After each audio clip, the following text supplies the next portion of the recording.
কৃষ্ণ কৃষ্ণ শংকৰ গুৰু হৰি ৰাম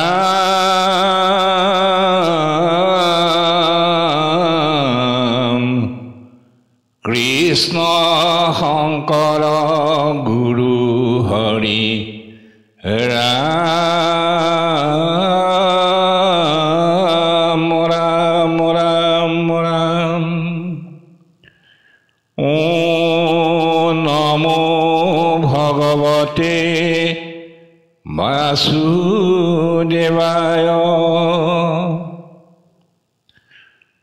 ও নমো ভগৱতে বাসুদেৱায় ও নমো ভগৱতে বাসুদেৱায়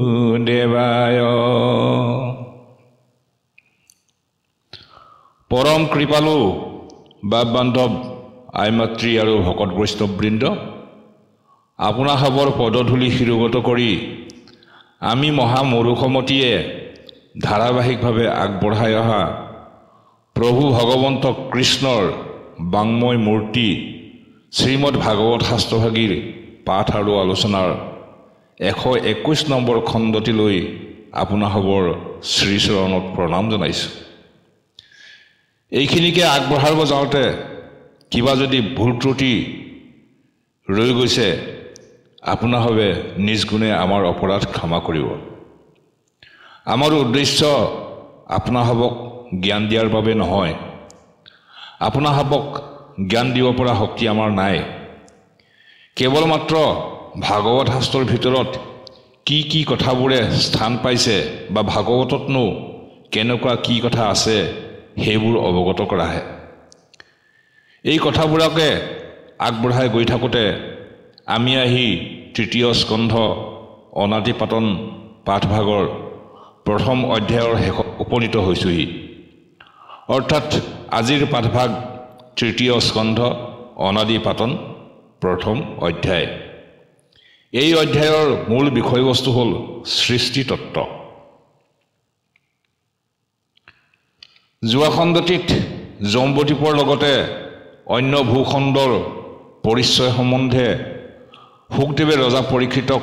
বৰ্ণনা কৰাৰ কথা আলোচনা আগবঢ়োৱা হৈছিল। আজি তাৰ পিছত মহামুনি শুকদেৱে আৰু কি কি কৈছিল তাৰ পৰা আৰম্ভ কৰিব বিচাৰিছোঁ। কৃষ্ণ ঐ ৰাম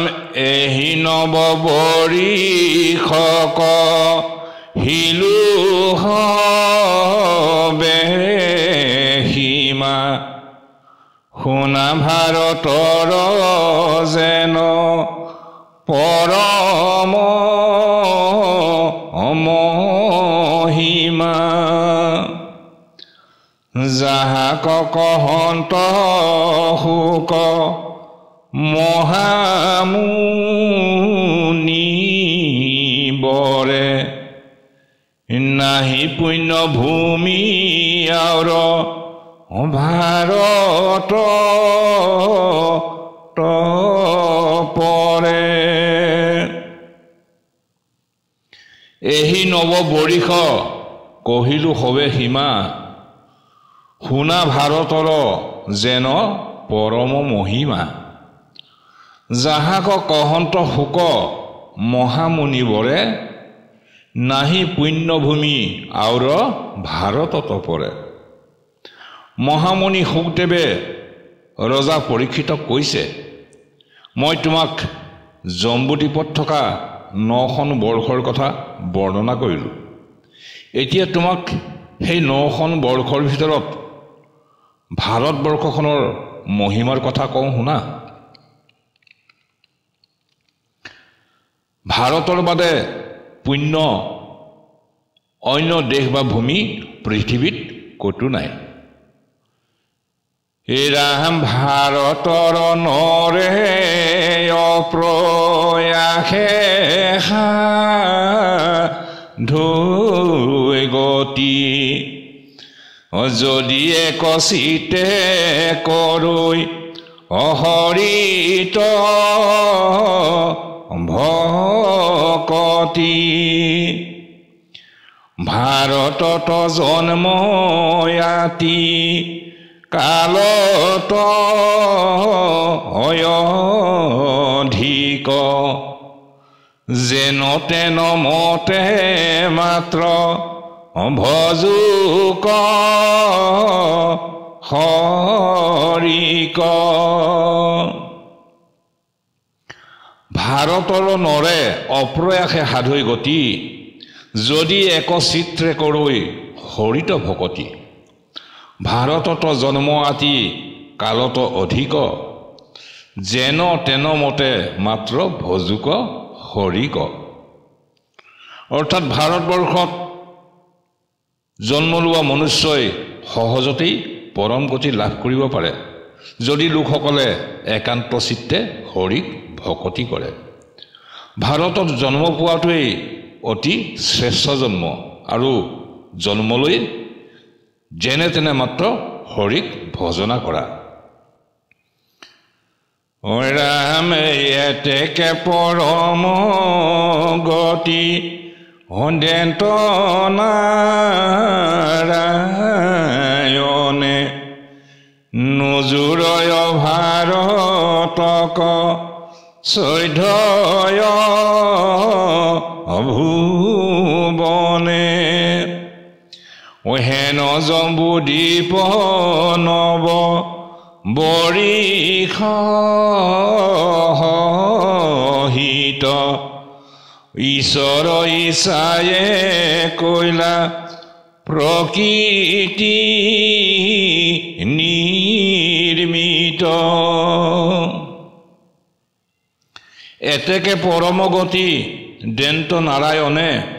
নুজুৰয় ভাৰতক চৈধ্যয় ভুৱনে হেন জম্বুদ্বীপ নৱ বৰিষ সহিত ঈশ্বৰ ইচ্ছায়ে কৈলা প্ৰকৃতি নিৰ্মিত ভাৰতত জন্ম লৈ যেনে তেনেও যদি হৰিক ভজনা কৰে হৰি অৰ্থাৎ নাৰায়ণে অতি সহজেই সেইসকলক পৰম গতি দিয়ে অৰ্থাৎ মুক্তি দিয়ে আৰু সেই ভাৰতবৰ্ষ ইমান পুণ্যস্থান ইয়াৰ মহিমা 14 ভুৱনতো নুজুৰে ভাৰতবৰ্ষকে ধৰি 9খন বৰ্ষৰ সৈতে এই হেন জম্বুদ্বীপ ঈশ্বৰৰ ইচ্ছাতে প্ৰকৃতিয়ে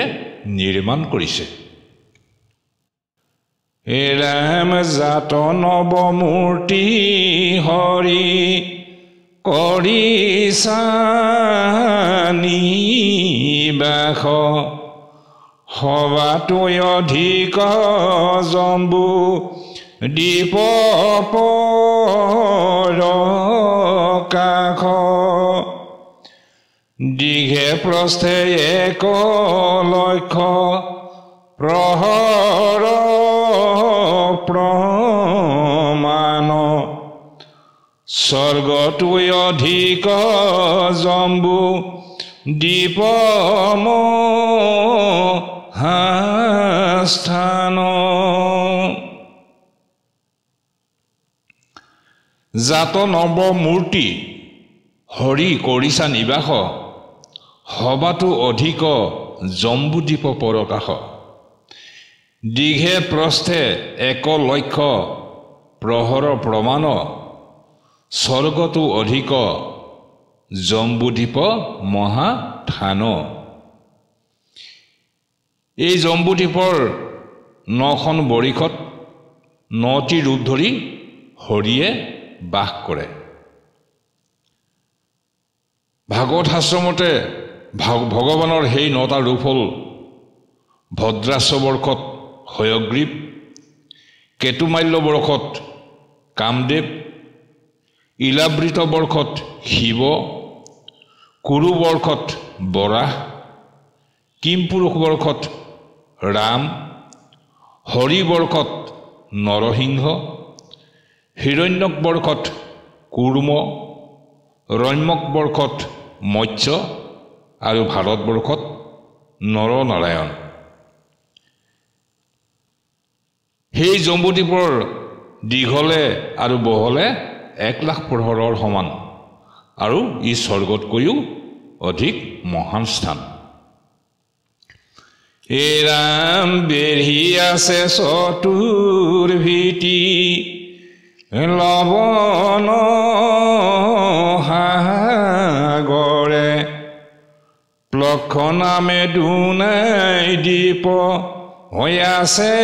তাত পৰে এৰাম তাক বেঢ়ি আছে গুৰ সাগৰ ৰজলে তাত পৰে কুশ নাম দ্বীপ শুনাবলে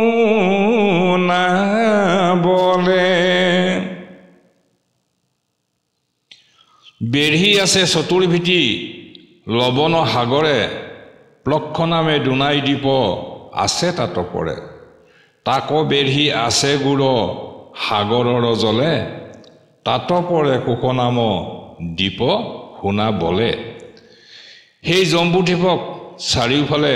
লবন সাগৰে বেৰি আছে আৰু তাৰ পিছত আছে প্লক্ষ নামৰ দ্বীপ সেই দ্বীপক বেৰি আছে গুৰৰ সাগৰে হে মহাবলী তাৰ পিছত কুশ নামৰ দ্বীপটোৰ কথা কওঁ শুনাচোন এৰাম তাক বেৰি আছে মহা সুৰাৰ সাগৰে অয়াচৈ ক্ৰৌঞ্চ নামে দ্বীপ তাতয় নন্তৰে ঘৃতৰ সাগৰে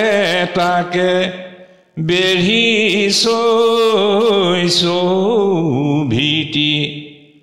শাক নামে দ্বীপ আছে তাহাৰো সিভীতি তাক বেঢ়ি আছে মহাসুৰাৰ সাগৰে আচৈ ক্ৰৌঞ্চ নামে দ্বীপ তাত অন্তৰে ঘৃতৰ সাগৰে তাকে বেঢ়িছে চৌভীতি শাক নামে দ্বীপ আছে তাহাৰো সিভীতি